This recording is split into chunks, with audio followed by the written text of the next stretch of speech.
Well, let's get started. Our first speaker is Kelli Crawford. Kelli Crawford has been interviewed and featured in numerous publications such as Bergdorf Goodman, who describes her thinking as outside the box. Most recently, Kelli has been recognized for her entrepreneurship and fashion styling excellence. She has been exclusively dressing, styling, advising, and mentoring senior executives. It's so great to be back on campus. It looks so beautiful, so modern. You guys have done a great job. Thank you to you both. Mr. Mac, love you. So I just wanted to kind of dive right in and think about what I would want to know if I were in the shoes of the, that's kind of the point of this, right? So I put underneath everyone's seat, so you'll see a note card and a pencil. So I want you to pick it up. Sorry, you guys didn't get one, sorry. I guess because you were in the front row, you're VIP, I don't know. But hey, we can, you guys, you know what's up. So I want you to write down two things.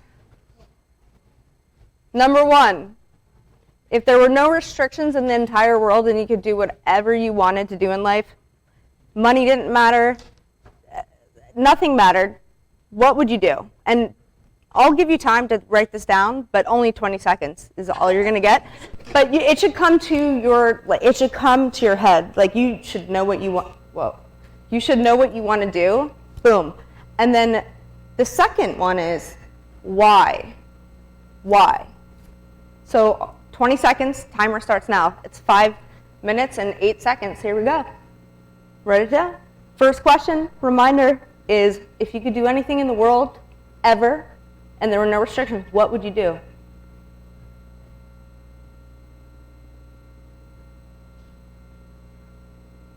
Second question is, why would you do it? Time's almost up. All right, ding, ding, ding. Now.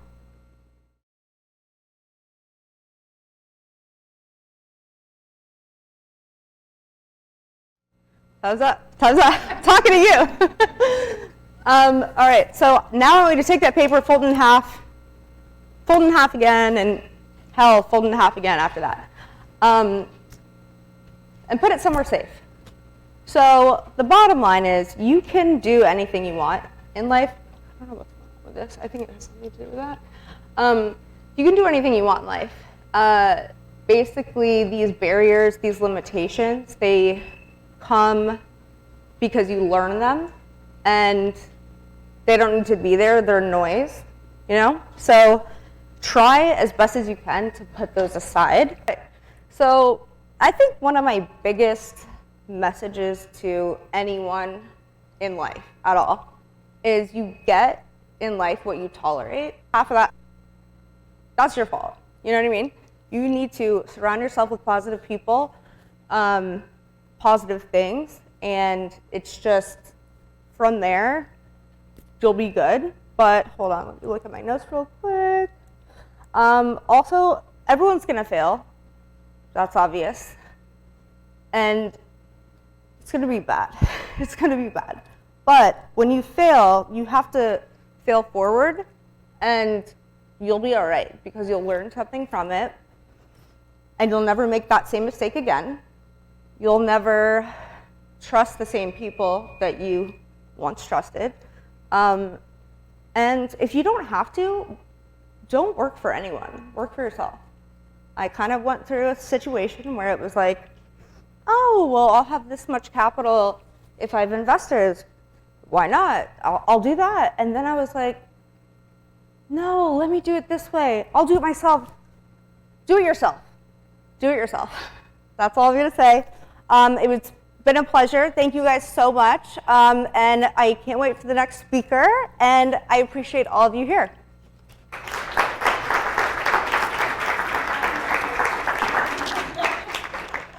And next we have Gordon Folks.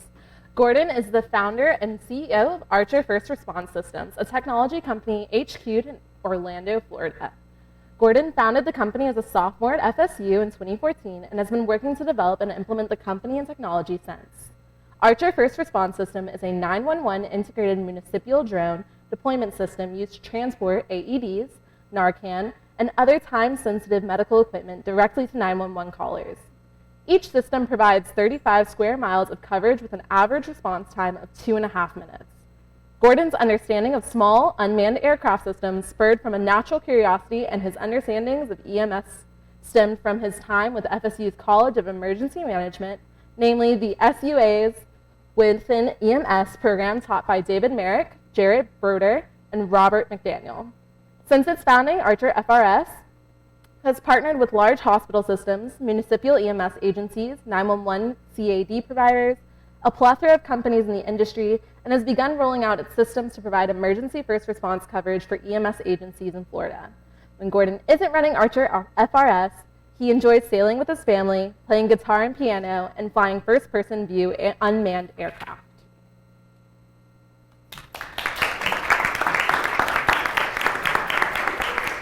I want to kind of use this time to share a little bit what I've learned over the years, specifically some of the lessons I've learned while I was at Florida State and some of the lessons that I've learned outside of Florida State, kind of running this company. So I founded Archer in 2014 as a sophomore at FSU. So there's a lot of really cool things that I got to learn like through college and kind of moving forward. So one of the first things I really started to learn while I was here was to be innately aware of your surroundings, specifically the resources that are available to you. So while I was here at Florida State, I was an economics major, so I wasn't technically in the School of Business and the entrepreneurial program at all. I was in the economics program, but I knew that I wanted to start this company and I wanted to kind of develop this technology. And so I looked around and I was like, okay, what is here? Like, what do I have access to at this university that can help facilitate this? And I was introduced to Wendy Plant and the Innovation Center, which is a small business incubator that Florida State has. Florida State is really awesome because we have a law school, and so we have a law clinic. So you're able to lean into that law clinic and get a lot of help and support from students who are learning to become attorneys or lawyers, and also a lot of professors there. So you can like kind of lean into that and get free legal support, which is awesome. There's also grants available. I was a recipient of the Geneva, I guess it's the Technological Innovation Grant. And so kind of all of these things put together really helped springboard me into where we are today. But if it wasn't for me having like stopped and looked to see what was available to me, I probably would have missed a lot of it. And so that's relevant like all the way through, not just at FSU. Definitely at FSU it's important, but even like when you move into a new city or if you're starting something new, it's really important to like stop and take a moment to look around and see what you have within arm's reach that can really help you get to where you're trying to go. So next lesson I've learned kind of throughout this is to work to authenticate the assumptions, your assumptions before you turn them into convictions. And so what I mean by that is a lot of times it's really simple to get, or it's really easy to get caught in like a mental rut or the way you assume something or you think about something. And if you don't take the time to sit back and ask yourself, okay, the assumptions that I have that are driving me to believe this, why do I have that assumption? What is it? Do I have evidence for it? Is there some objective reason that I have this assumption? And if you don't take that time to do that, you'll end up getting stuck in mental ruts about things that might not be true or might not even be real in the real world. An example for this, for us anyways, so we do drone delivery for 911 systems right now, but initially we were building this infrastructure to be used in master plan communities. My thought at the time was it could be a life-saving amenity and it might drive the home values of those homes, make the residents safer. So we're going after that. And I didn't take the time to really ask myself why I assumed that. There's some regulatory reasons why for it, but it ended up being a wrong assumption, and I spent maybe 1.5 years in business development work in that industry or towards that market, and it was a waste of time, really. Speaking of time, I got 3 minutes. But yeah, so having checked my assumptions on that, we've now pivoted and we've moved into 911 agencies. The core piece there that I've come to realize is that homeowners association managers, the presidents, don't care if you live or die. It's not their job to make sure that you don't die. It's their job to make sure you cut your lawn and like paint your house the right color or whatever. But fire chiefs, EMS directors, they do care. And so it's a much easier sell because I can say, this is what we do. This is what we can help you accomplish your mission. And because it's a lot better aligned with their mission, it makes a lot more sense. So just take the time to check yourself on the assumptions that you have before you turn them into convictions. Because once they turn into convictions, it's really hard to flip them and change them the other way. I'll try blast through these last couple. So my third is be hyper aware of tunnel vision. There's been situations where whether it's for a big partner or a big potential investor or a big client, and I found myself getting tunnel vision on these opportunities because of the possibilities and the potential that's associated with that, whatever it is, if a partner or an investor or so forth. And when you get that tunnel vision, everything else around you comes out of focus and a lot of times just gets neglected. And what can happen is you might have so much emphasis on this one partner, on this one thing, and then the rug just gets ripped out underneath you from that opportunity, and the opportunity is taken. And then you look back and you're like, well, damn, I just spent like 3 weeks of just thinking about that and not thinking about anything else, and now that's gone, and I wasted that time, and I neglected my other responsibilities, and you're just in a worse off place. So I've become a lot more cognizant of when I start to feel that tunnel vision.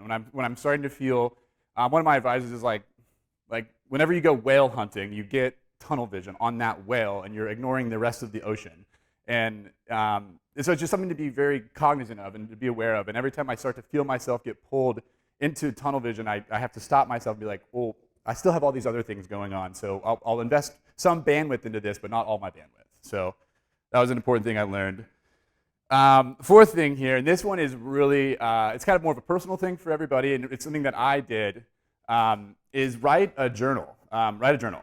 It sounds cheesy and boring or whatever, but write a journal. Try and do it every day. If you don't, shoot for as frequently as you possibly can, and just write stream of consciousness. Like literally talk to yourself in this journal. Write about exactly what you're thinking in that moment.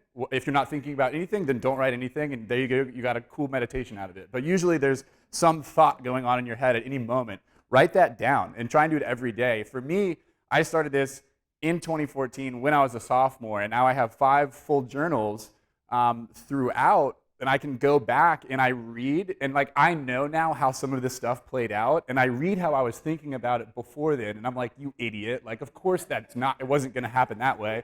But now it's like there's lessons in the lessons. Like I learned lessons at that moment where that thing didn't go the way I wanted it to, but now I can look back and I can see the mindset that I was in, and I can try and correct myself and like kind of learn a lesson from that lesson later in time. So the journals are really, really cool, and it's just hilarious. Like I write like the music I was listening to, the place that I was, like if I was like hungover or something, like I don't know.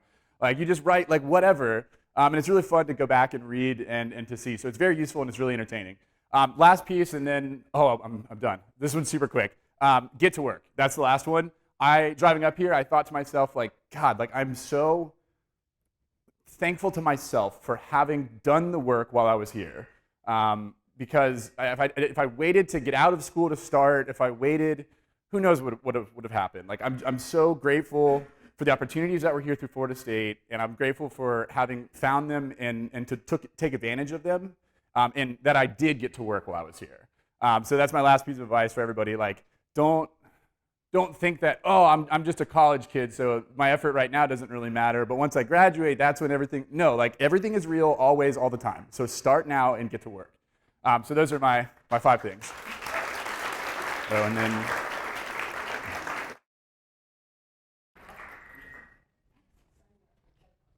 Hi. Thank you so much. And now I would like to introduce Jazmin Ghent. Jazmin is an international smooth jazz and gospel recording artist, as well as an accomplished music educator. She was awarded the prestigious 2019 NAACP Image Award for Outstanding Jazz Album, The Story of Jazz. She was nominated for 2019 Smooth Jazz Network's Best Artist of the Year and was voted 2017's Best New Smooth Jazz Artist. Jazmin has 6 Billboard topping singles. Her current single, Kickin' It Up, was #1 on Billboard's Smooth Jazz charts during the week of June 2nd, 2021. She has performed at various major festivals and venues throughout the country and Europe, and recently on the 2019 Dave Cause cruise to Australia. Jazmin received a bachelor's degree from Florida State University and a master's degree from Tennessee State University. She is currently a PhD student at the University of South Florida. Her latest CD, Forever Jazz, was released in January 2021. Would you please welcome Jazmin Ghent? Can you clap with me?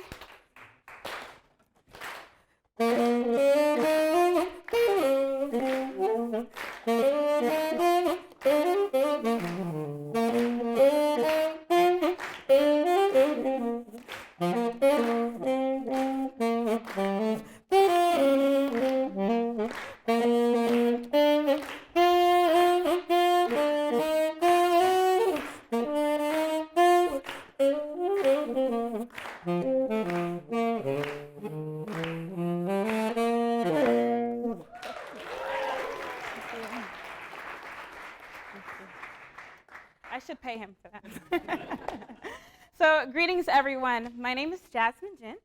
I am an international jazz saxophonist, recording artist, and also music educator. So I'm so thankful to be able to do what I love, which is playing and performing, and also teaching. So throughout my performances, I've been able to play at some pretty unique places. So like Australia, Haiti, Spain. I'll be playing in Dubai next year. Really excited about that. So throughout my travels and my business, I've definitely experienced some ups and some downs. And today, I would like to share with you some successful business elements I think helped within my journey and will also help with yours. So, number 1, what makes you unique? What is unique about your business? What is the premise of your business? What sets you apart from others? What's your advantage? So for me, I grew up in Huntsville, Alabama, playing songs like that. I would play in church, I'd play in jazz clubs, the mall, anywhere, banquets, weddings. And I realized there were little to no women. I was one of few.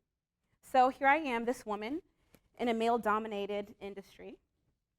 And then I also loved soulful music, so I'd play the very soulful big sound.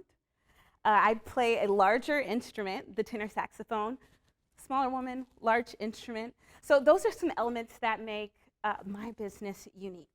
So once you find that, you'll be able to target who is your audience, who you're gearing this towards. So number 2, invest, invest, invest. Make sure you invest in your business. And also be patient with your return on investment. So some business plans may take a year to 2 years. Some business plans may take 3 to 5 years. And to be honest with you, if you choose music, you might want to add in a wish and a prayer in there as well. So, but don't always think of the investment being monetary. So when I first started, I was like, okay, what should a musician have? Probably a website. So I bought a website and invested in a website. What else? I should probably record my music professionally. So I went into a studio, I got musicians. That cost thousands of dollars to do that. So how did I see a return? Let's say when I send my music to different radio stations, when you listen to the radio and your song comes on, you're like, oh, there's a return. Or if I collaborate with a well-known jazz artist and I play for their audience, that's building my own. So exposure. Again, not necessarily monetary, but you're seeing those returns. So let's fast forward time. And now we are beginning to see monetary gains. So you also have to have financial discipline. When I play, let's say I'm playing for Chicago next year, I actually get a 50% deposit before the performance. And then after I play, I get the remainder 50%. So let's say I spend that deposit money.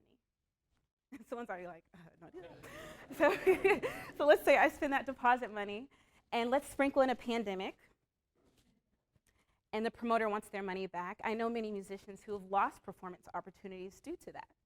So I have to be financially responsible. Make sure I save that money until after I perform. Or here's another mindset. When I, like month to month, like how do I make or pay my bills, right? So I have to think how much money I allocate to myself and also how much I reinvest. So number 3, your team. Who's on your team? Who is your team? When you first start, 9 times out of 10, you are your team. So you have to make sure that you are your best spokesperson. You're able to pitch your ideas to other people. You can't expect for other people or team members to be the spokesperson for your brand if you're not able to do that yourself. So as your brand grows, as your business grows, like now my mom is actually, she's my manager. She's also a retired teacher, but she's my manager currently. I have a person that does graphic designing. You know, you have marketing, all these important aspects. But when I first started, I would call different festivals, like jazz festivals, and I'd say, "Hi, my name is Deborah Ghent." It's not my name. And I'm representing jazz saxophonist Jazmin Ghent, and she would love to play for your festival. And the promoters would usually say, "Who are you?" Click. So I pick up the phone again, and I call another festival, and I call another festival. And these are common practices in any business, right? We talked about those downs. So I just kept doing it, and eventually someone is like, "Oh, I'll give you an opportunity. You could play maybe one song." But I had to represent myself. So again, the key elements to a successful business. Number 1, what makes you unique? Number 2, investment. And please be patient with your investment. And number 3, your team. Make sure you have a supportive team backing you. In conclusion, I know you hear this all the time, but dream big. Always dream big. When I first graduated from FSU in 2013, I had a performance that evening at a local jazz club.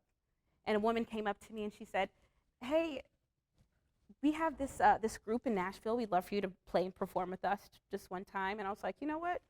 I'll be open-minded, and I'll go to Nashville. And many things changed since then. I got my master's. I stand before you with 6+ chart-topping Billboard singles. Currently a PhD student. I have an NAACP Image Award. So I don't say those things to brag, but I'm saying them because I encourage you to have an open mind, because my life took some different twists and turns, and I'm sure we all can attest that's how life is. So please be open-minded. Please dream big. The sky's limitless. Only you can limit yourself. Thank you so much.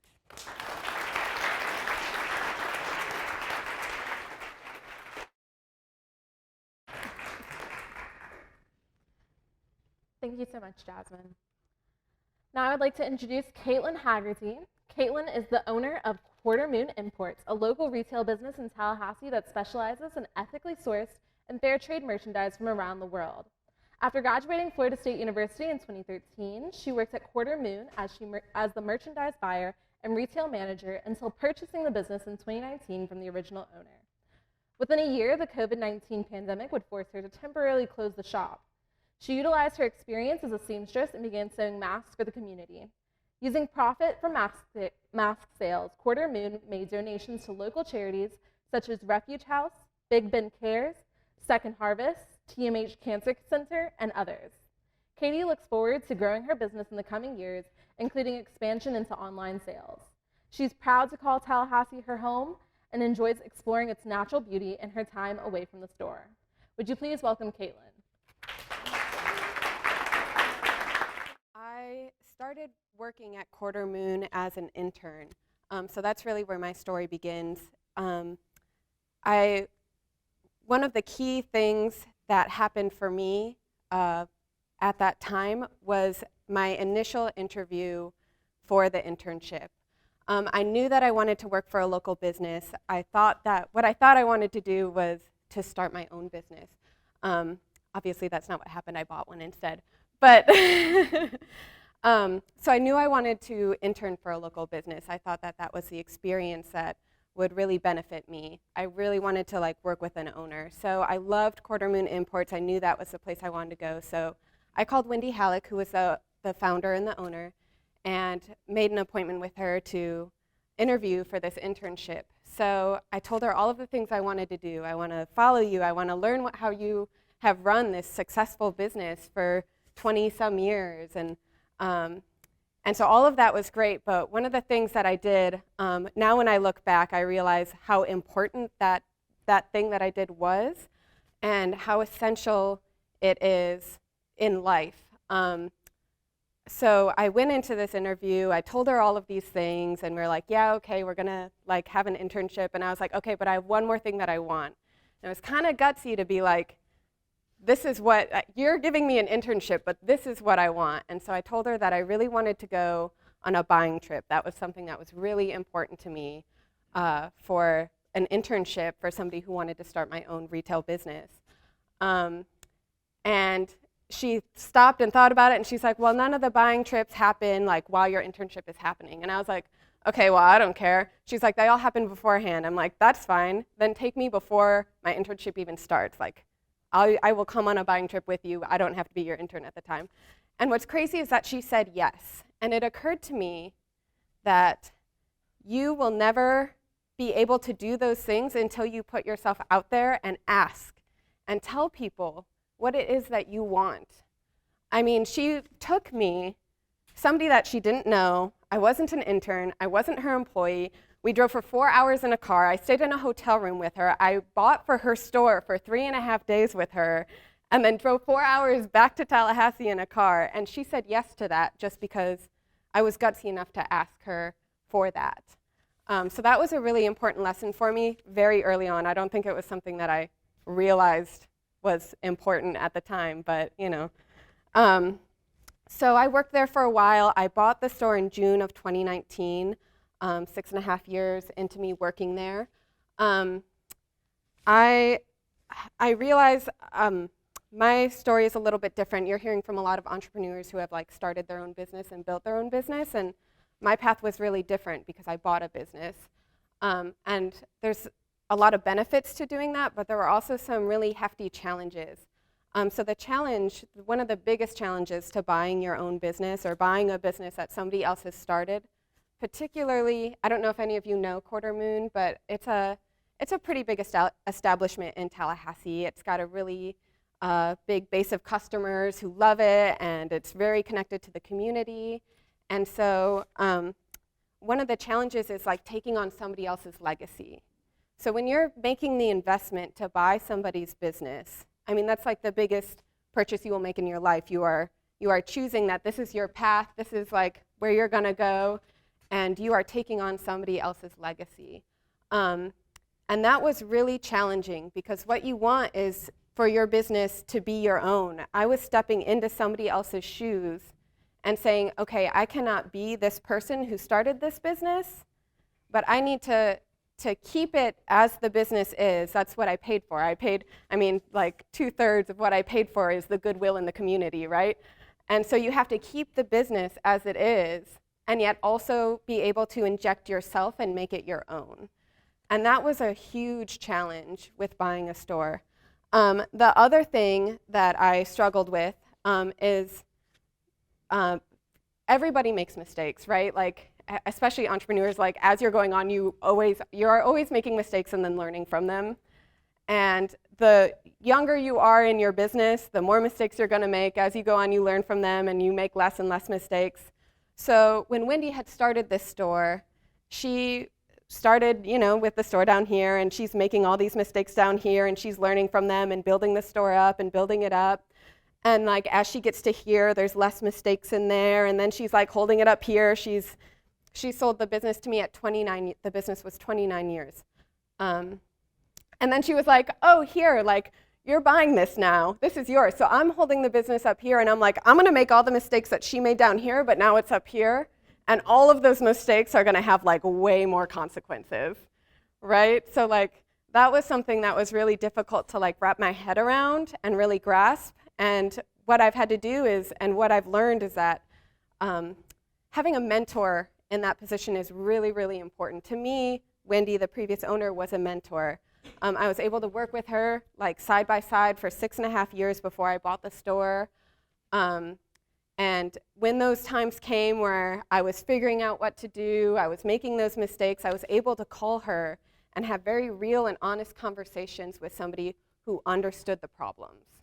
And a lot of people aren't going to understand that. Like, they'll listen to you and be like, oh yeah, but you know, that's fine, like everything will be fine. But like to have somebody be able to listen to you and say, okay, yeah, I've encountered that, or okay, but like let's work through it. And so having a mentor when you're an entrepreneur, somebody that you can be open and honest with, is really, really essential.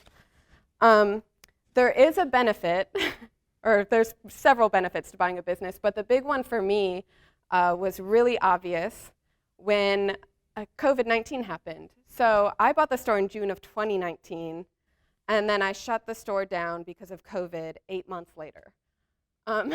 So less than a year after I bought a store, I had to shut it down. Again, one of the biggest things that I got with Quarter Moon was community, was what we called in the sale, it was called goodwill, like goodwill within the community.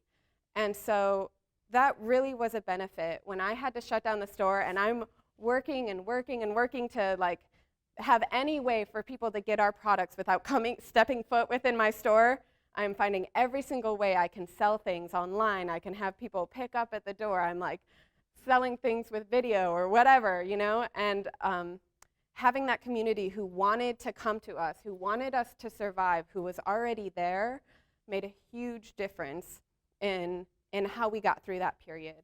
So that was a big one for me. So I'm gonna leave it at that, but I will see you guys for the Q&A. Thank you.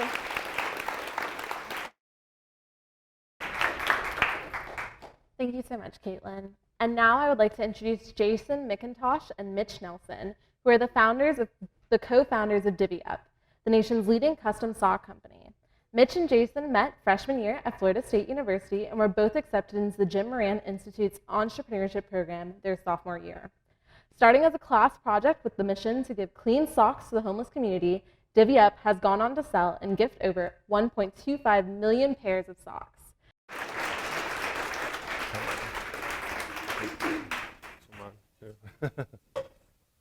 Perfect.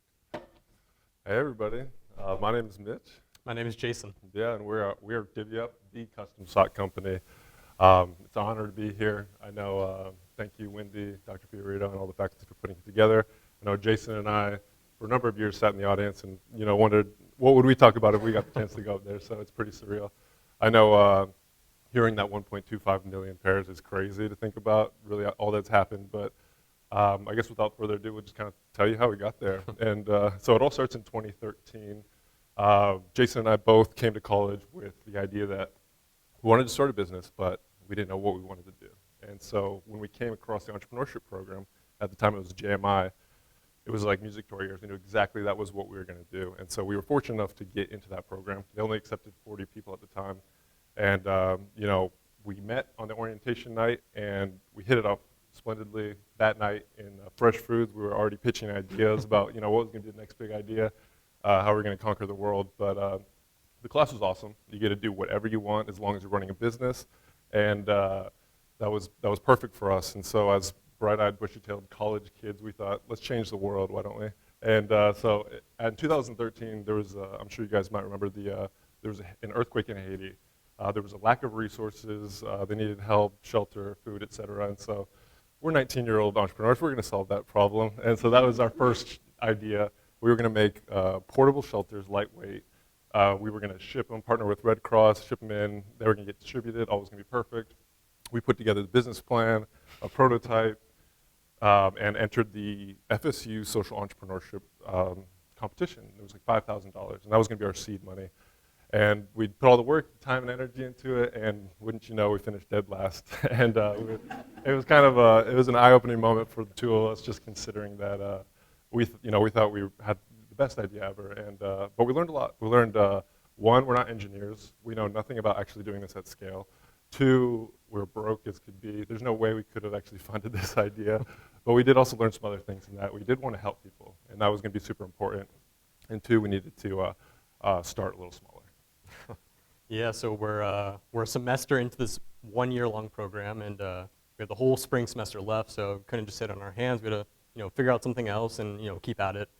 So we decided to scale the idea very, very, very far back. Instead of trying to help, others on the other side of the world, how do we make an impact right here in Tallahassee in our local community? So back in 2013, 2014, if a lot of you have been here in town for a while, the homeless shelter actually used to be right across from Tennessee Street, maybe a 3-minute drive from here.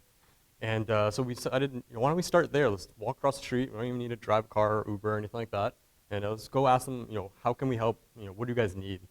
So we walked in there, asked the receptionist, hey, we have this class project. We're trying to make a business, but we want to figure out a component to help you guys. And surprisingly, the first thing she said was clean socks. And that was definitely not what we were expecting here. Maybe food, money, you name it. And so really the aha moment happened. It was, wow, socks. So around this time, 2 things were happening. One, you had a very fast-growing company called Tom Shoes that was up and coming, been at it for like 4 or 5 years now. And if you're not familiar with them, every time they sell a pair of shoes, they give a pair of shoes. Also, what was happening around this time is everyone loved cool, funky, crazy socks, and there wasn't a lot of places to get them. So we're like, let's smack those 2 trends together. Every time we sell a pair of cool, funky socks, we'll give a pair to the local Tallahassee homeless shelter. So idea's ready, business plan's ready.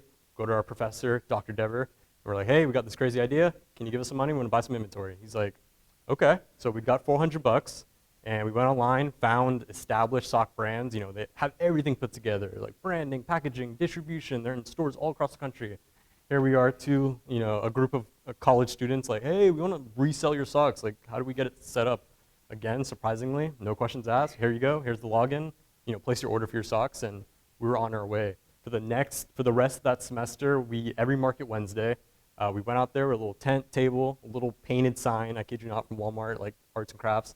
At the time, we called ourselves Sock Up, and we went out there, and by the end of the semester, we were able to sell 160 pairs of socks and give 160 pairs of socks to the local Tallahassee homeless shelter. And to be honest, that 160 pairs felt like a million at the time. We'd walk to the shelter, and before we could even get in the door, people would be walking up, can I get a pair, can I get a pair? And, we realized right then and there, we are doing something cool. This is awesome. And I mean, if anybody's had a pair of wet socks for more than an hour, you probably have an idea of how uncomfortable that can be. And so, again, it was kind of that aha moment of like, wow, this is really necessary, and we actually did make a difference. The problem was the class was over. Like, the semester ends, you have a decision to make if you want to keep going or not.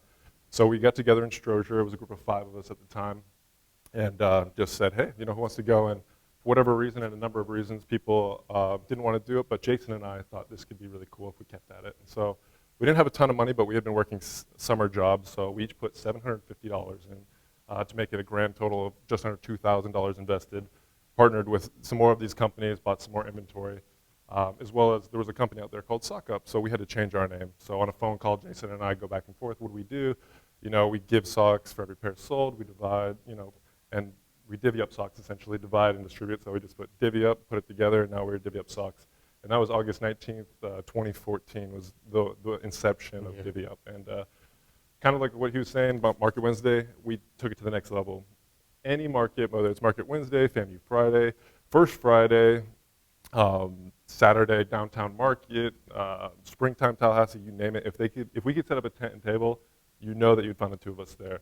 And so that's really what it did. The whole time we got to talk to customers, kind of get ideas, see what people liked, what they didn't like, and we also had our own ideas. We thought, oh, we can make way cooler socks. We can do it. We can do this way better than anybody else. And we were able to partner with some manufacturers, start getting our designs going, starting testing stuff. But there was a problem with that. 1, we were still broke. We couldn't afford to buy the minimum order quantities.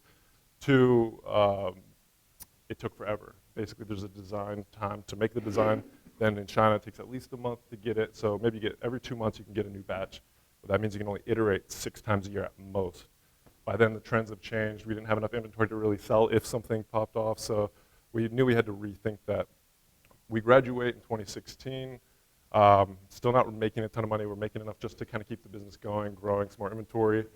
And so Jason and I had a heart-to-heart, really, and it was just like, we need to change something. We need to see if we can make this work. We're going to give ourselves 12 months, and if we can't figure it out, we're going to close it up and move on to something else. But for the next 12 months, let's at least give it our full attention. And in that heart-to-heart, had to go to the whiteboard, reflect back on those 2 or 3 years, like, okay, what worked, what didn't work, like, what did we learn? And we kept coming back to it. It was custom socks. Like Mitch mentioned, there's issues with lead time. There's minimum order quantities. There's limitations in the design. You don't really control the quality. You place an order, a month later you get socks that don't fit anyone. So we felt really confident the demand was there for custom socks, but if we could just pull all those things back in-house and handle it ourselves, we feel like we could have, create a better custom sock. So for about a month or two, we did a lot of different research online, calling suppliers, you name it. And one night, Mitch was deep down, 2 a.m., 3 a.m., maybe even 4 a.m., he's night owl, down the YouTube rabbit hole, finds a video that doesn't even have like 100 views on it. And it's pretty much suppliers showing off the latest and greatest sock printing technology. And we're like, wow, that's super interesting. Like, no one's doing that. Let's get some samples. Let's take the next step. So we email them, get samples, and then for another month or two, we order some small samples, ship them out to customers, see what they think about it.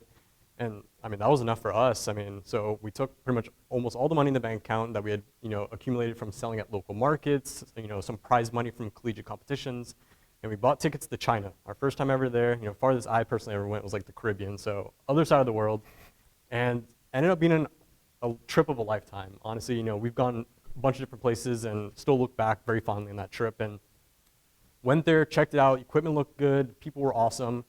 And now we did two things when we got back towards the end of 2016. One, we convinced our friends and family to give us $40,000 in loans with promise that we'll pay them back, a couple years maybe. And,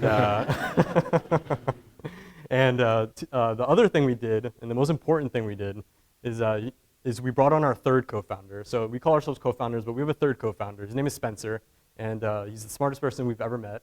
And what he brought to the table was that marketing expertise. Trying to be an online business, you need someone that just understands Facebook, Instagram ads inside and out, and just eat, breathe, and sleep that. And that's what Spencer does and brings to the table, amongst many other things.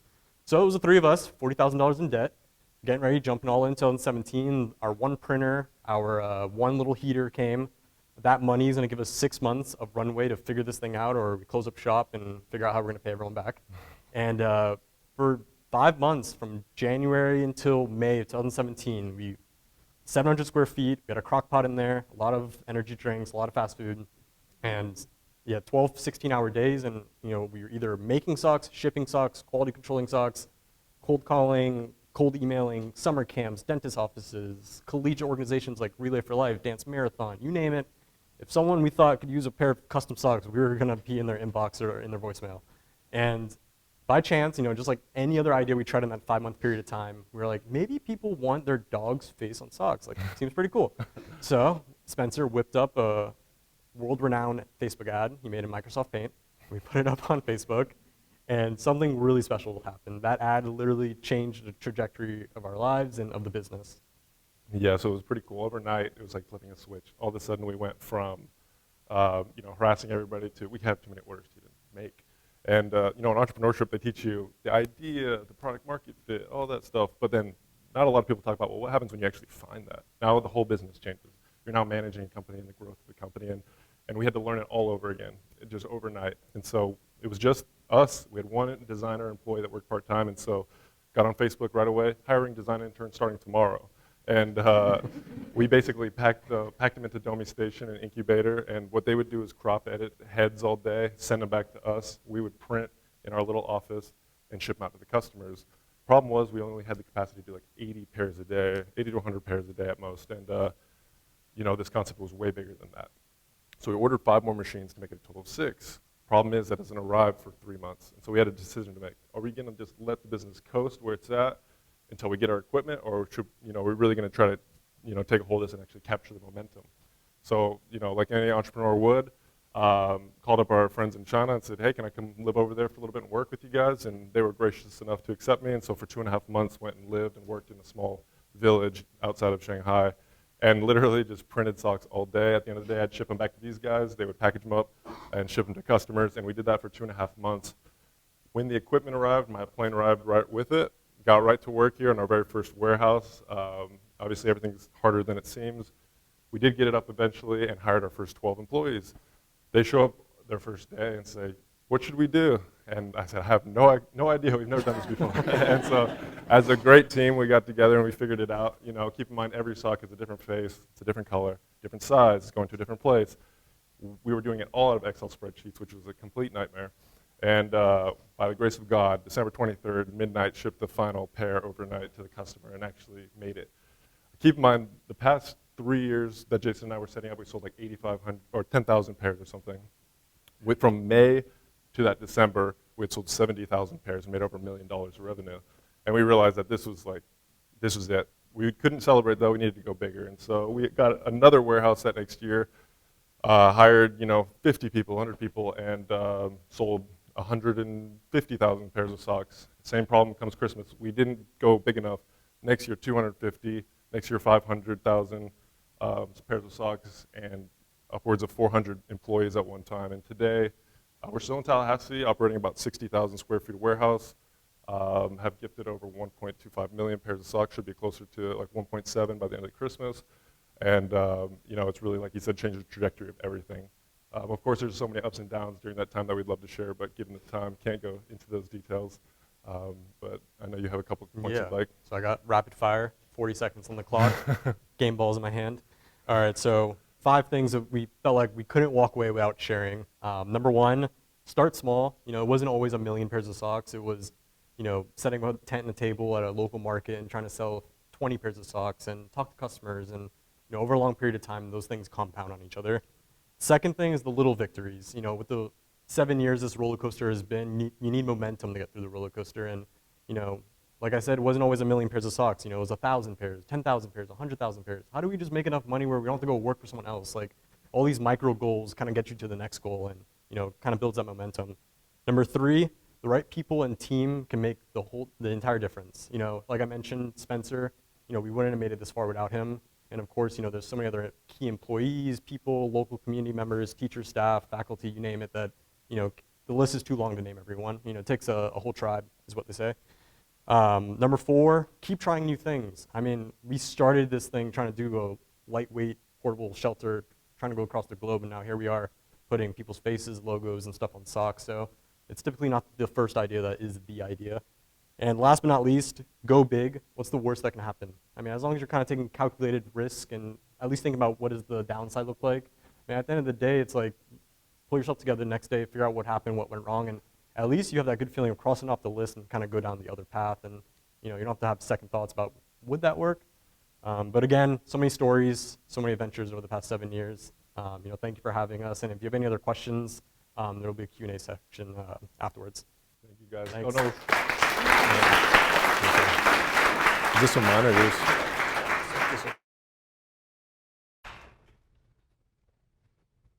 Thank you, Jason and Mitch. And now I'd like to introduce Morgan Rodgers. Morgan Rodgers is a 2-time graduate from Florida State University. She loves fashion, style, design, and anything crafty. Morgan has been sewing and designing her own sketches for over 10 years. She is also a member of the Alpha Kappa Alpha Sorority Incorporated and loves community outreach and helping others. Morgan knew from a very young age that she wanted to style and design and would play dress up and change her outfits over 5 times. With FSU having one of the top fashion programs, she knew this would be the perfect college for her.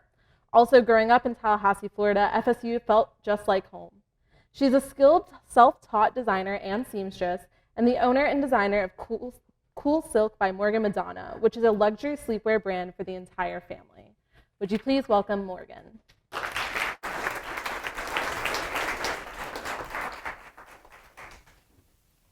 Thank you, Isabella, for that introduction. Thank you guys for having me. It is an honor and a privilege to be here. I am a little bit nervous, so just bear with me. We're gonna push through this. Thank you. So just to give you a little bit of detail of how I started, I actually got my first taste of entrepreneurship during my senior year here at Florida State. I was actually invited to an all-white party, and I wanted a custom outfit. And my classmate at the time was telling me how she was a seamstress and that she, was designing. And I said, I want to support your business, so do you mind making me this garment? And she agreed. We got the fabric. We decided upon a date and time of when the garment would be ready. unfortunately, a day before, she called and told me she wasn't going to be able to make it. It wasn't going to work out. I needed to come and get the material, and, you know, best of luck to you. So at that moment, I could have accepted defeat. I could have ran out to the mall and just said, you know, let me try and find something. Let me put something together. But then I thought about it, you know, I sew. I had a sewing machine. I was doing it in high school. I didn't do it much in college because I was trying to stay focused. Didn't need too many distractions. But I said, I can do this. You know, Morgan, make the dress. And I did.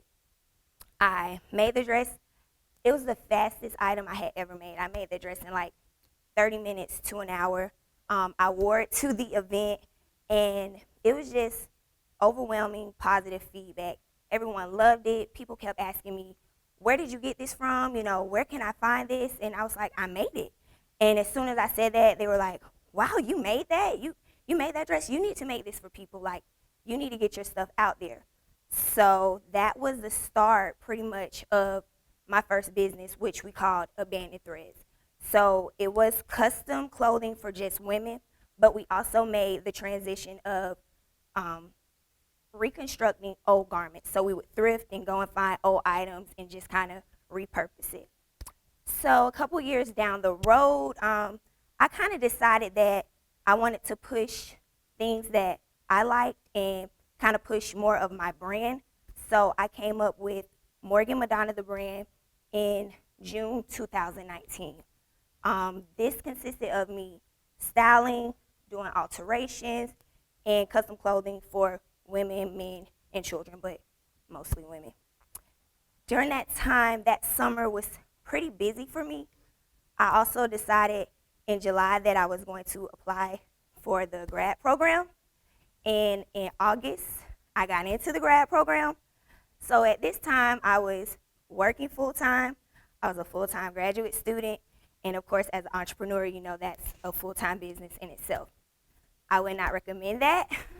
It was very stressful for me, but I got through it. But what I did learn from that was it was so important to have a team and have that foundation and just people behind you that you can ask for help because you can't do everything by yourself.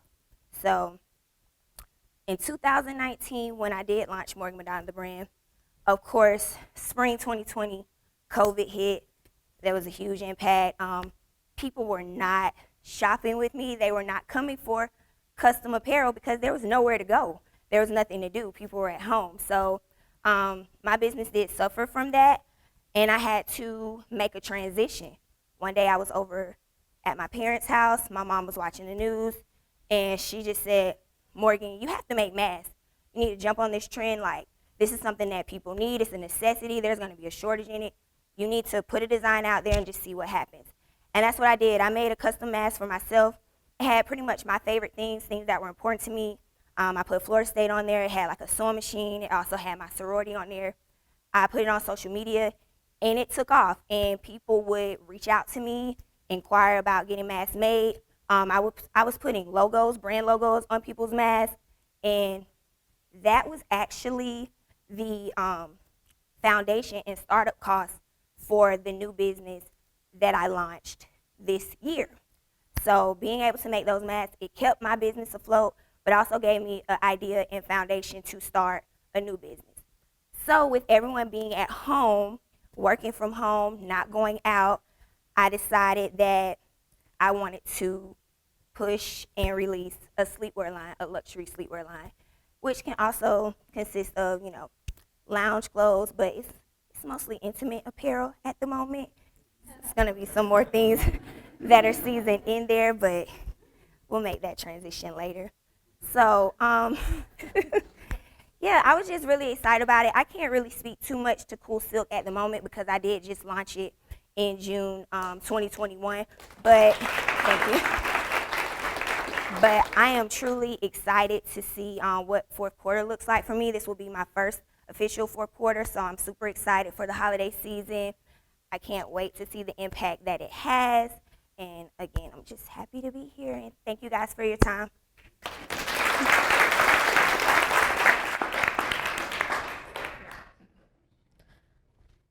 Thank you all for your great presentations. I'd like to invite you back for our Q&A session, so you guys can go and take a seat up here. And anyone with questions can tweet questions using hashtag 7under30 and at Jim Moran College, and our Twitter monitor will present the questions. Or for our in-person audience, you can come to the mic and the aisle to ask your question. I was wondering, like, when you get into a rut, because like obviously you're going to, how did you get yourself out of it? Like, I don't know like how you guys are answer that, but like, just like, cause the whole like entrepreneurial journey is very like self-reflective, and like it's just a part of like your life as like an entrepreneur, and like you're gonna have your ups and downs, but like when you get to the pit, like how do you start that up again?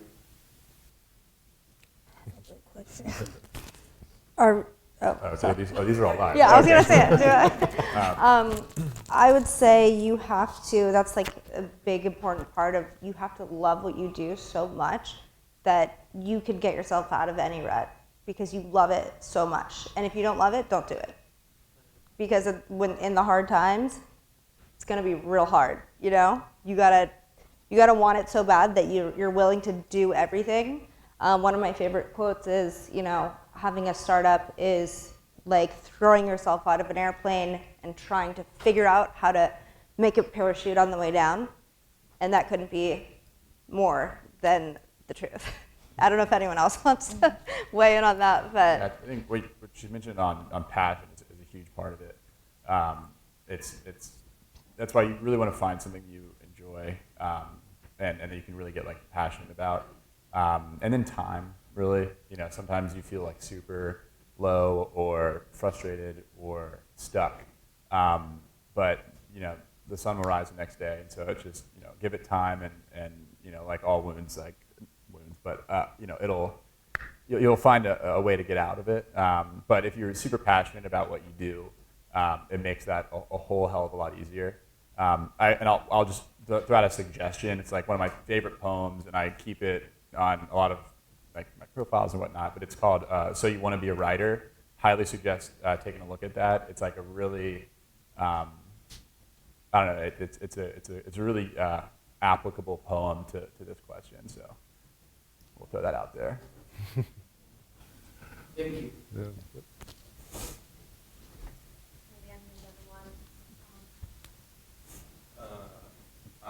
Thank you again for being here and speaking about all your businesses. I would like to direct my question to Jason and Mitch. As you two created your company, you said you had multiple partners throughout the creation.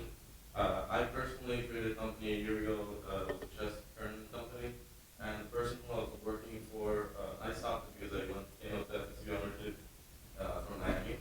But the person I was working with, originally whenever I started working with him, he said that he wanted to help me, that he wanted to partner with me, and that he wouldn't do anything bad. And I figured out later that he actually had malicious intent whenever I worked with him. So I was just wanted to ask you two how you dealt with that and how you build trust between each other. Yeah, that's unfortunate. I'm sorry to hear that. Yeah, luckily, you know, Jason can be a more easygoing guy, and I like to think, you know, I'm down to roll with the punches as well. And I think, I don't know if you knew him before getting into business with him, but, you know, Jason and I had gone out a couple times. We had, you know, a formed relationship, and, you know, I knew that first and foremost he was a trustworthy guy, and that if, you know, just like any relationship, if you're going to, you know, go all in with somebody, you need to know that when you're not watching, you know, they're going to have your best interests. And so, you know, we were fortunate enough to start small. We didn't have a ton of chips, you know, to even take in the beginning, so we were able to build that trust over the years. But, you know, I can say, you know, the trustworthiness is probably the most important part of any business that, you know, you could ever get into. And so, you know, finding those trustworthy people is really what's going to make or break. I don't know if you can expand on that. Yeah. So I mean, it's one of those things, you know, like Mitch said, I feel like you kind of, I think it's definitely possible to just kind of like, hey, like you're good at this, I'm good at this, like let's start a business together. But I think it's really important to have that foundation of like friendship. You know, we would go out every weekend to the bars, like, you know, hang out, like, so there was kind of like that underlying base built up. And Spencer, our third co-founder, you know, a year or two just kind of friends, going out, talking business, you know, getting together. So, it's not really like complete strangers. It's almost like you're trying to marry like your significant other, but you actually like just met them on the spot kind of thing. So I think it's just important to have like an underlying relationship and that trust and whatnot, and viewpoints kind of align with each other over the long term. Thank you.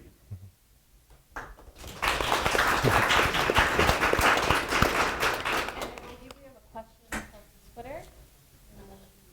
We do have a question from Twitter. How did you get your first sale, and what did you do to get that sale? Who wants to take it? I've never really had sales, so I can't really speak to that. Well, be good at what you do, and always have someone to sell to, and always have something to sell to someone, and make a sale. As easy as that. I just thought I'd take it off. So you're next. My sale was my garment, so I received my sale based off of me wearing it and modeling it myself. So people inquired, and I stayed in contact with them, like, oh, okay, you want me to make you one? So I made sure to get their contact information so that I could follow through. I think it's really about like putting yourself out there and in front of people. Nobody can buy anything they can't see, so it's visibility. Mm-hmm. Yep. Second that. Yeah, third that. Retweet. That's a retweet. Our first, yeah, retweet. Retweet. Our first sale was actually an inbound, and so, but had we not like laid out, there was like so much foundational work that we did to even be found. So like doing that foundational work, whether it's like just web presence, social presences, we did like news channel or try and get into like trade magazines, things like that. But yeah, retweet everybody. Retweet. I think with any kind of business, you have to test things out as well. There's no guarantee that this is going to sell. Like, here's this shirt. I hope there's still that chance that you're taking. Even with music, I can go and play a song and think that it's amazing and play it in front of people, and the whole audience is like, So then I go back to the drawing board, which I'm sure we all have done multiple times. And even this goes back to that question about like who's on your team, and you wouldn't put all of your responsibility of your team in someone's hands without testing it out, seeing how this person does with a small amount, and then building it from there. So, Retweet. And with all the mentions of retweeting, please don't forget that you can tweet your questions to us by either tagging us at Jimmerand College or using the hashtag 730. We have an in-person question. Good afternoon. I'm Kyle Clifton. I'm the Senior Government Relations at FAMU. I'm 24 years old. I'm also a licensed lyricist. And I own a partnership with the law enforcement. As a fellow entrepreneur, it's very stressful. So what are some things that you all do, like tips or anything to keep your mental health and communication? I think one of the hardest things to do is finding like that work-life balance, but trying to find that and actually put in your schedule and carve out that time for yourself. Remember what your hobbies are and stick to those for that time. Like, don't just veg out in front of the TV, but if you're really into pottery in your spare time, carve out the time to do that, and that'll actually help reduce your stress a lot. But I think that's one of the hardest things, is finding that work-life balance when you are not punching in and out of a clock.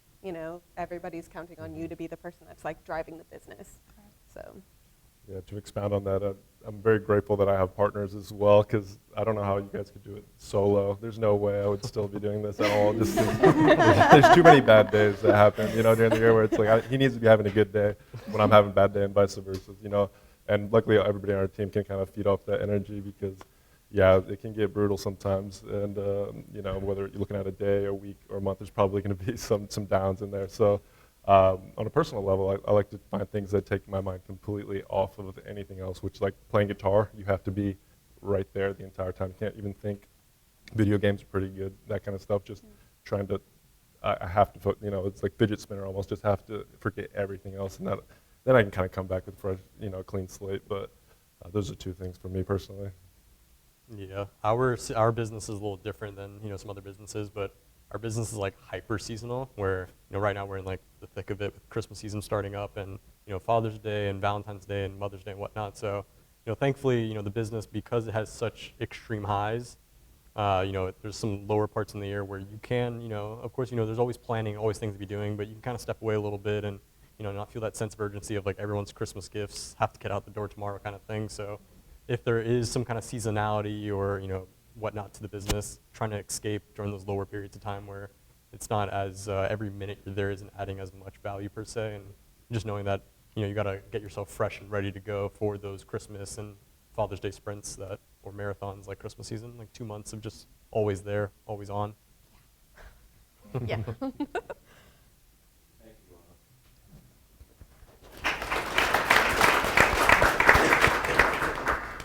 Hello, I'm currently a junior in the JMC, and I started my company 8 months ago in February. It's EPIQ and handmade custom rods, and this is directed toward Jason and Mitch. So we're starting to kind of a problem where we're starting to build a base of customers, and we're just having a really hard time trying to scale that and almost augment the process that you guys have here to us.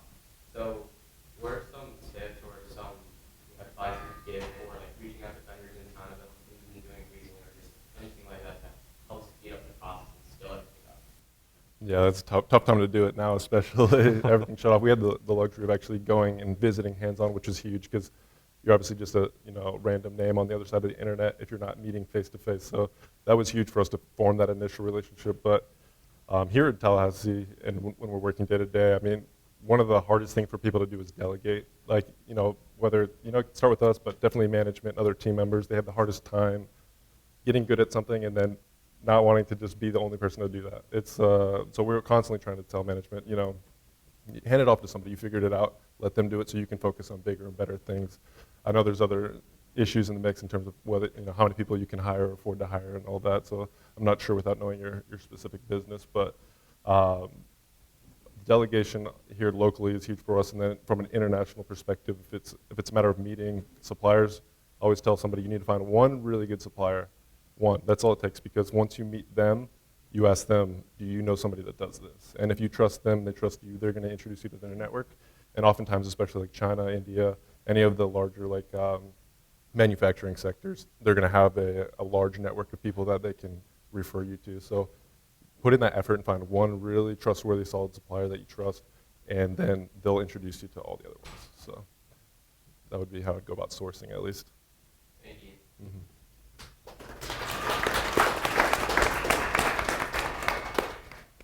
Hey guys, my name's Matt. I'm a junior at the College of Medicine, so this isn't really like as much my discipline, but I kind of got invited to be here.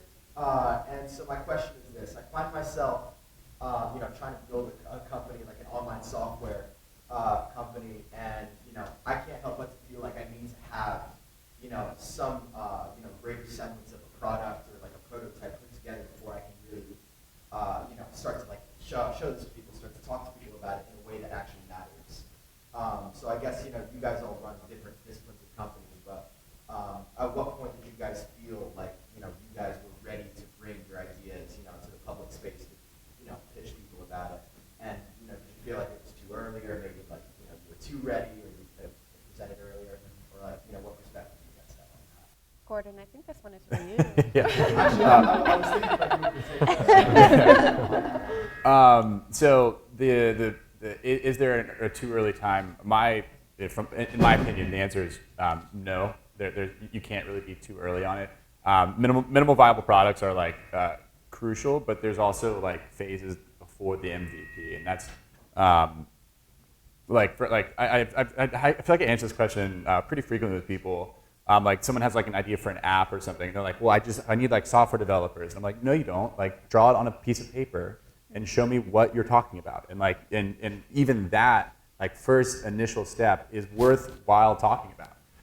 And there's also a lot that you can do before you even get into product development, and that's a lot of like market research, market validation, and even kind of aligning like partnerships or whatever is that's necessary to build out whatever the product is.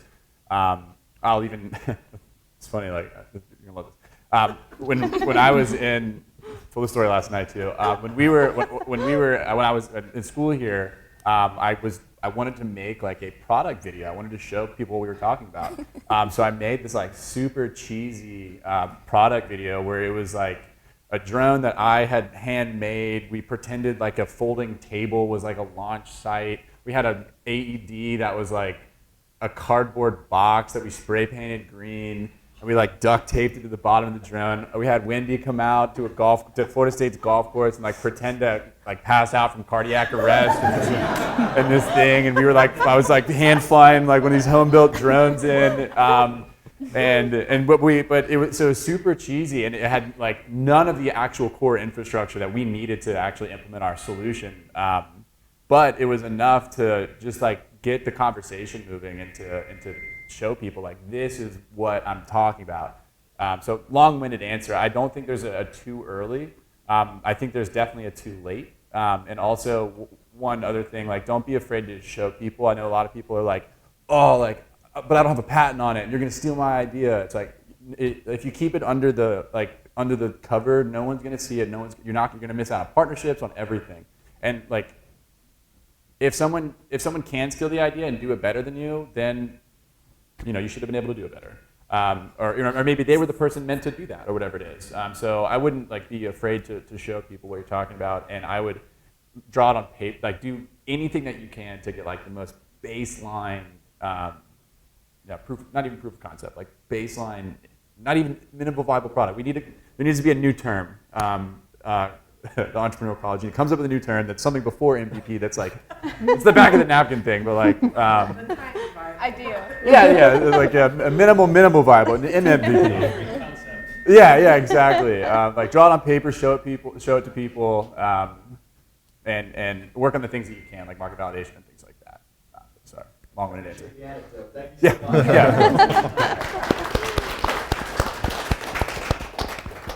God, we have to sneak that in that one. I'm available for your cheesy videos. Yeah. I need to see that, by the way. Hi, I'm Mitch, and I'm a STEM entrepreneur. And as a person who's studying a venture, I want to ask you guys, what is it that you guys were like, this is the idea that I'm going to focus on. This is what inspired me, the idea that I'm going to develop on, and I'm just going to go head on into that thing and trust my decision for that. Please let me know. Yeah, I guess I'll take that one. But yeah, I think, I mean, not in all situations, but I guess for ours, there was kind of like a deep-rooted sense of, how do we do good? How do we give back? And, kind of like what we were saying earlier, the idea of socks, it wasn't even about socks at first. It was just, here's this problem, like how can we help people? Let's build this lightweight, affordable tent. And, kind of going down that rabbit hole enough, kind of quickly realized that, there were some serious concerns about the product, how we're going to do it, how we're going to distribute it, and, we kind of scaled back. So, I mean, I would say there's some kind of like actual like deeper passion or mission that you feel like you want to devote a lot of your time to. Kind of as you're on that journey and process of figuring it out, you might kind of end up somewhere completely different when you're 10,000 miles down the road kind of thing. So, but yeah, you kind of just as cheesy as it sounds, kind of get started and kind of before you know you'll kind of end up somewhere else. Is there a certain point in market validation that you reached and you were like, okay, I got 100 people that want to buy it. Yes, I will develop on that and this night I got the validation for it. Yeah, so I mean, one of the examples I think comes with that is, and we were very stubborn, so we saw it and we're like, we're gonna go this way because this is what we want and not what the market's telling us. So, when we started, doing a little bit of custom socks, we were partnering up with dance marathons. If anyone's not familiar with Dance Marathon, they fundraise money for children's pediatrics, cancer research. There's different ones all around the country, different universities, and we partnered up with them to create custom socks for them, and part of the proceeds would go to their organization, and we would give clean socks to their local homeless shelter in their city. And it was one of the first times where we weren't like going to a market with a table and a tent and like buy our socks, because they're cool and funky and whatnot. It was people, these organizations saw value in that, and there wasn't a good way for them to get custom socks. It was a unique way for them to fundraise money for their organization. It was kind of like this perfect win-win-win-win-win. And even though the process was incredibly difficult for us to execute on our end, we had a dozen dance marathons after partnering up with FSU that came back to us and said, hey, we saw this online, like, can we do it? Like, how do we get started? And that was really like the aha moment. Enough for us where after we tried doing our own socks, we were kind of like, let's go back to this and like, how do we make that better? And how do we sign up 50 dance marathons, 100 dance marathons? And if they want socks, maybe the local dentist office wants socks. And it was kind of enough so sometimes you don't really notice it even if it's right in front of your face, but you'll eventually come back to it.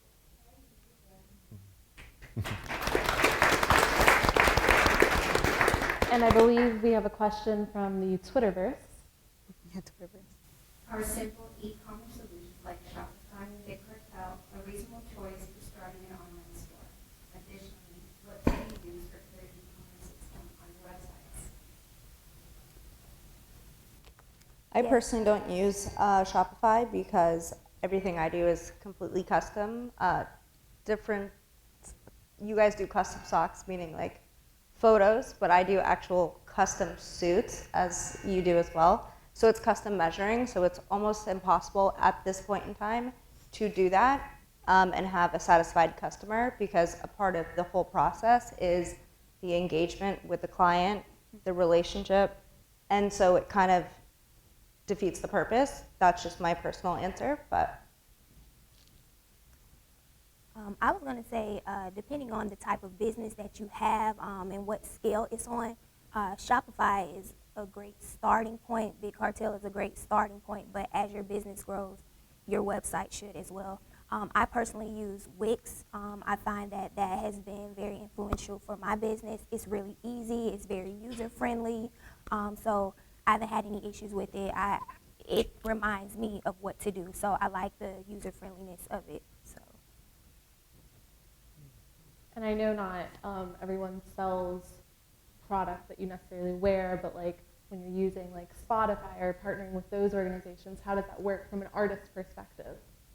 So with music, there are many great resources out there. So you have lots of music distribution like CD Baby, which will have your music out there to Spotify and Amazon, and because I mean there's so many platforms. So if you have one central one that disperses out to different platforms, which is what I use, it just makes it a lot easier, and it puts more, because you hear about these record labels and how they take percentages.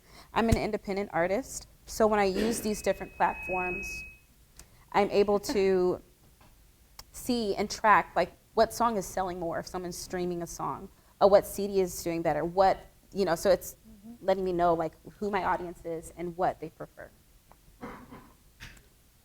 Yeah, speaking from our perspective, I wish we could use Shopify and some of these other ones, because they've come so far in the past 10 years from where they started. And our business is really weird in the sense that everything's custom, size, faces, images, gift boxes, et cetera. We haven't, and we process, in the peak season, 10, 15,000 orders a day. And so we had to build out a custom thing, but that sucks. I really, if you can avoid building something custom, do not do it, because when it's December 15th, or 10th, I should say, and it's peak season and the website goes down for an hour, that's your money and that's your problem. I'd rather that be Shopify's problem. And so if you can avoid it at all costs, use somebody else and not build it yourself. That would be my recommendation. And then Quarter Moon is moving to online. So what are things that you've considered when making that move? We have, in the past, we've done, I don't know if it was Shopify, but we had, or Squarespace, I think, is what we initially did when we were selling like face masks online and other products online when we were closed. I'm in the process of getting a custom website because our products are so unique that you kind of need a custom website. So we're in the process of that right now. It's built and it's up, but we're not like quite ready for like advertising it yet. But we're getting there. So that's a process in the works. Again, like using something like Squarespace or Shopify is so much easier than having a custom website built, especially if you're just starting out. Don't reinvent the wheel. Yeah. That's their business. If you can avoid it, use a set platform. Thank you so much. Does anyone in the audience or Twitter world want to pitch? I'm back. I have a lot of questions in my head. I'm Colin Shane. I didn't introduce myself, but again, thank you. I'm starting a music company, so my question is going to be directed to Jazmin more so. But I want to work on the business side of music. I've always been into music. All my friends are into music. Like, I just sort of realized that this is my life purpose sort of thing. So I was wondering, like, when you pick your team, because right now, like, it's my baby, right? So, like, I very like, who am I gonna have my baby around? You know what I mean? Like, it can be, you know, I love that. But, it's hard to like trust people to like take care of your baby just like you would. It's a dumb metaphor, but That's a retweet. Retweet that. I'm going to take that metaphor. I like it. I was wondering, like, how do you know, like, who to trust? You mentioned you're independent. As like a music lover, like, I like when artists are independent because these like labels are gonna take advantage.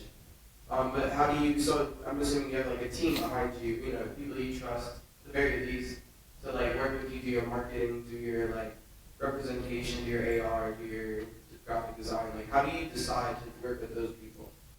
I think some of those things happen naturally, but as I was saying before, a lot of those, initially when you start your business, it's going to be on you, and then you have to be able to discern. And it's not, that goes with the ups and downs. When I first started, I had someone in California that was really helping me build my business. And my mom was on the team as well, and there were some things where you want your whole business communication to be there and everyone to know what's going on. And there was a moment where everyone didn't know what was going on, and maybe a meeting was had with me but wasn't had with the manager. So those are those things that you look out for. And again, I wouldn't put the full responsibility of your business on one person. So it's a difficult decision. But music, I would say, is moving towards, nowadays, more towards like your responsibility where you can track your business. You see there's more independent artists rather than artists with labels, things like that. So I think that's being encouraged more now. So where you can have more control over your baby. Right. I also wanted to ask you guys, you had a 5-person team, like obviously like the school incentivizes collaboration and sort of like figuring out like all my team projects, honestly, like they've been okay. So it's kind of like, how do I want to do this, you know? Like when I have something I truly do like care about. I was wondering like, what was your guys' like moment where you guys like looked each other in the eye and you're like, you know, like, okay, I really trust this guy to like actually put 40K in debt to.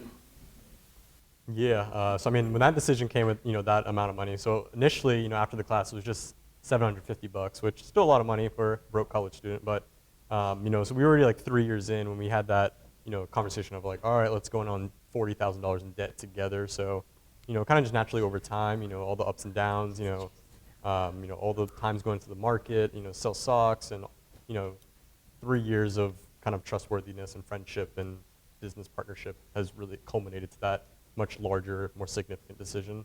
Yeah, and it was very natural, as I'm sure you can imagine. Like, we still have the Facebook messages from the group back in the day, and it was Jason and myself going back and forth about it. I'm not saying they didn't contribute or help, but it was very different levels of passion in terms of like who was going to be involved. So when it kind of came to, it was kind of had already, evolved into, we were very passionate about it. We had a huge belief that socks could be huge. I mean, every single person has a pair of socks. We knew that. We just had to figure out how do we get our socks on their feet. And so that was kind of the two of us working together in that capacity. So through collaborating, it became very apparent. And when they didn't want to do it, there were no hard feelings at all. And it ended up being for the best because the two of us could really magnify that energy and go at it together. So yeah, it was definitely an evolving relationship, but very apparent from the beginning.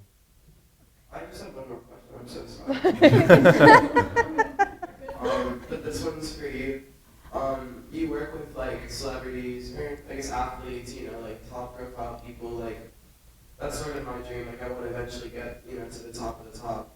How do you work with them? How do you create those relationships? How did you, like, I'm assuming you started a little lower, got to there. Like, how did you sort of build that up and work with these people?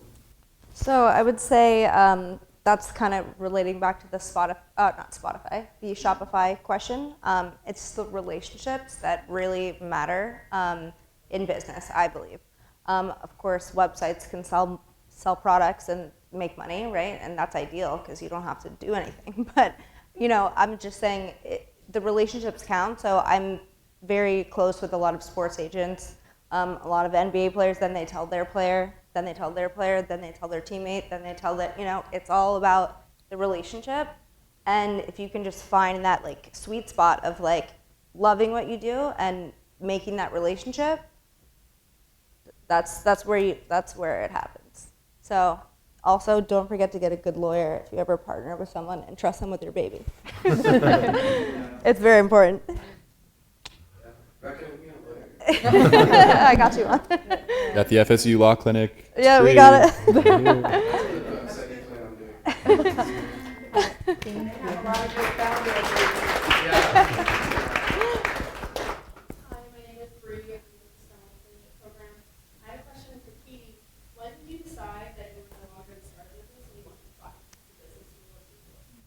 That's a really good question. For a long time, I really was adamant on not buying Quarter Moon, but when it got down to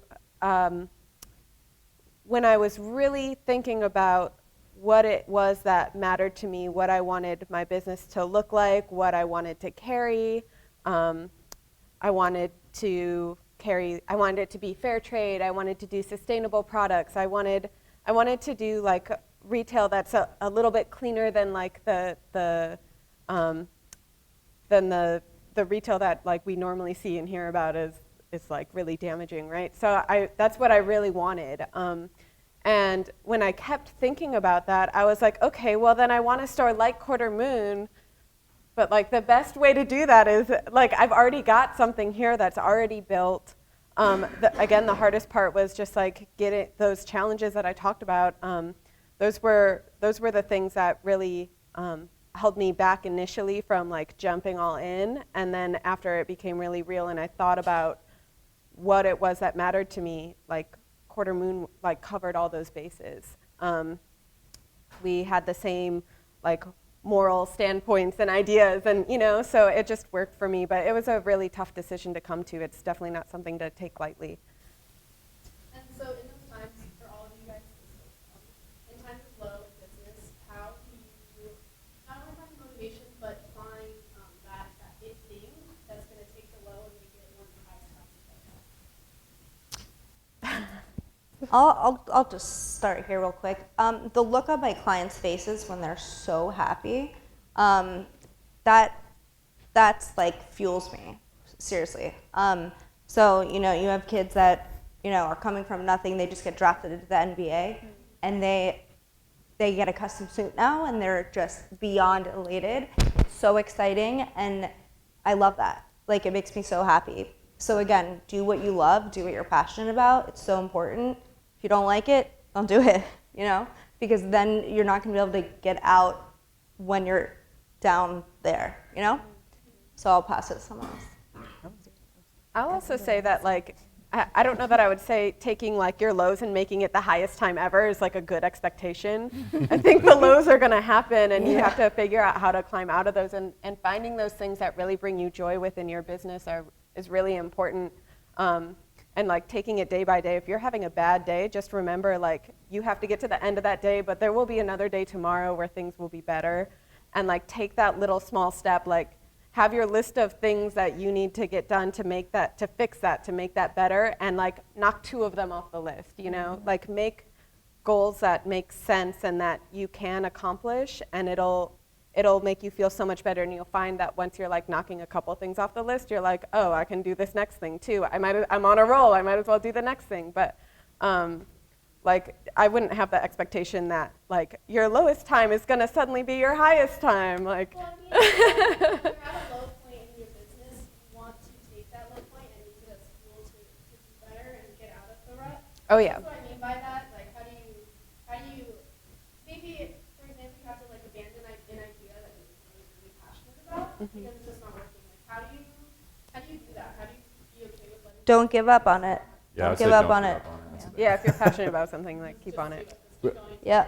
I'd also say like it is important to like be in that low point, like really settle into it and accept that you're there, and then like take note of like, why am I here? What were the things that caused me to get to this point or to have this problem or hurdle, and what can I do to change those, or what should I have done differently? And so to really like actualize the lessons that can be learned out of those points. But if you try to numb yourself from the lows, or you try and just distract it, or go to sleep and just ignore it and, whatever, you're going to really miss out on the benefit of kind of feeling crappy or like feeling low. And it sucks, and you like want to really feel it so you don't do it again.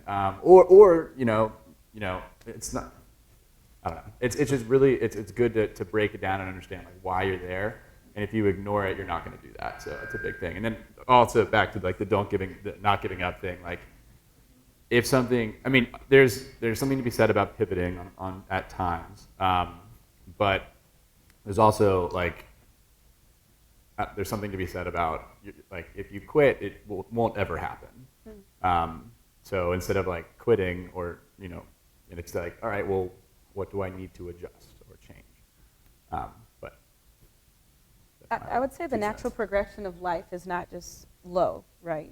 We always hear highs and lows. It's not going to be stagnant.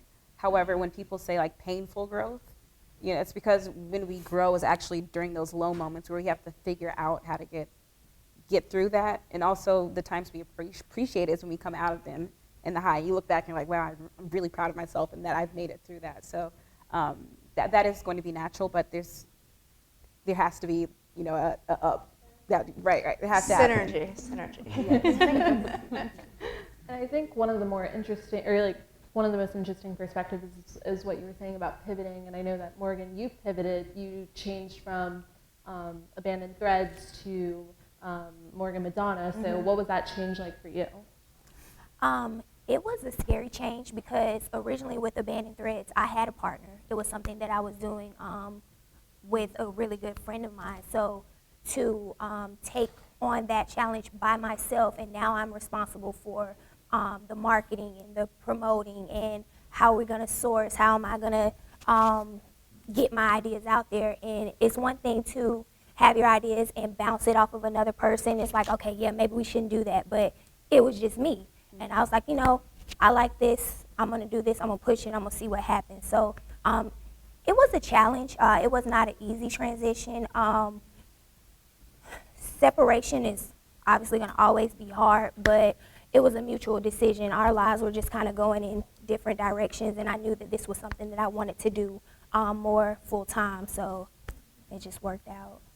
You'll have days where you think you're like, is this for real, my life? But it'll happen, and you just gotta push through, and that's why I say you have to love what you do, because if you don't, you will give up at that moment. It gets hard, it won't work. So, yeah. And thank you so much, Mr. Mack, for your contribution. I believe you have time for one more question. Okay.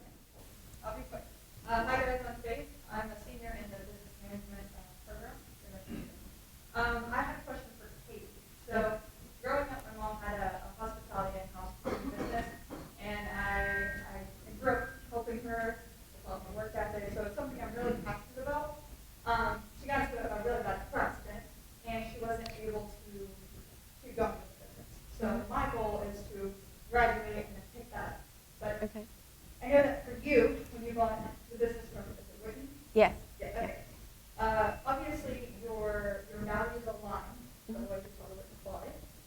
But was there ever a transition period where your goals and Whitney's goals had to intersect a little bit? Yeah, I mean, a transition is hard. And we had very open conversations about that before we really got into the nitty gritty of like, it took us about a year to like go through the point of like valuing the business, like going through the entire process of like transferring and selling the business took about a year. And before we really got into that, we had a really open conversation about how our relationship would change, how there were going to be days where we weren't going to agree and we were going to maybe fight, or like even in the times of like owing money on this business. For me, I don't know if like you're buying it from your mom or what, but like owing money on this business, that there would be times that like there would be just like really angry points of like, oh, I'm working so hard and I'm like giving all this money away to something else because I have to like pay for this, So there was a lot of that, but I would say like staying really open, always making sure that you always have that respect for each other, like at the forefront, you know, because at the end of the day, like your relationship with that person is more important than any small thing that's going to happen with the business, you know. So just remember that, you know. Yeah, when you were saying that you were carrying on someone else's legacy, that kind of hit home. You know, it's her reputation that I'm taking with me. So. Mm-hmm. Okay, well, thank you so much. I will say about that too, like that's not going to happen overnight, you know.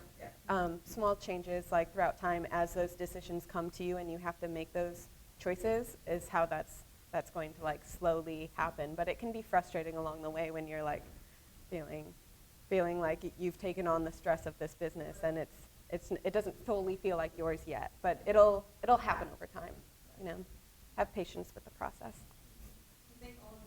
Yeah, I'm sorry about your mom.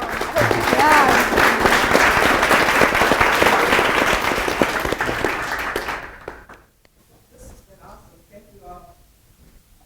This has been great. Thank you so much for being here, and great panel and some really interesting questions from the audience. So thank you for that.